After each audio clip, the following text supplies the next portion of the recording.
അദ്ദേഹത്തിന്റെ കത്തിന്റെ കാര്യം മാത്രമല്ല, അദ്ദേഹം ഒരു പ്രസംഗത്തിൽ പറഞ്ഞ ഒരു വാക്കല്ല. പ്രസംഗത്തിൽ തലേദിവസം പറഞ്ഞു, നമ്മൾ ആരും ഒന്നും പ്രതികരിച്ചില്ലല്ലോ. പ്രസംഗത്തിലും മുഖ്യമന്ത്രിയൊക്കെ സംസാരിക്കുമ്പോൾ കുറെ കൂടി മുഖ്യമന്ത്രിയാണ് സംസാരിക്കുന്നതെന്ന് ഓർത്ത് പറയുന്നതാണ് നല്ലത്. എന്നാലും പ്രസംഗത്തിൽ അങ്ങനെയൊക്കെ പറഞ്ഞപ്പോ അതൊക്കെ അങ്ങ് അവഗണിക്കുകയാണ് ചെയ്തത്.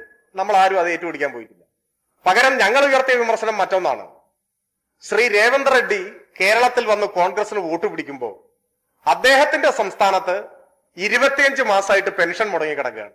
2 വർഷവും 1 മാസവുമായി സ്വന്തം നാട്ടിൽ പെൻഷൻ കൊടുക്കാൻ കഴിയാത്ത ആള് കേരളത്തിൽ വന്നിട്ട് കോൺഗ്രസിനെ ജയിപ്പിക്കണം എന്ന് പറയാണ്. അതേപോലെ ഇവിടെയും ആക്കാനാണോ അദ്ദേഹം വോട്ട് ചോദിക്കുന്നത്? ആദ്യം അദ്ദേഹം സ്വന്തം നാട്ടിലെ പാവങ്ങൾക്ക് പെൻഷൻ കൊടുക്കട്ടെ. സർക്കാർ ജീവനക്കാരുടെ ശമ്പളവും മുടങ്ങി എന്ന് കേൾക്കുന്നുണ്ട്. അങ്ങനെയാണെങ്കിൽ ആ ശമ്പളം കൊടുക്കട്ടെ. കിട്ടിയ അധികാരം ജനങ്ങൾക്ക് വേണ്ടി മര്യാദയ്ക്ക് ഭരിക്കാൻ ഉപയോഗിക്കട്ടെ. അതിനുശേഷം ഇത്തരത്തിലുള്ള വാചകങ്ങളുമായിട്ട് വരുന്നതാണ് ഉചിതം. ഇപ്പോ പ്രതികരിക്കാൻ കാരണം എന്താണ്? അദ്ദേഹത്തിന്റെ ലെറ്റർ ഹെഡിലാണ്.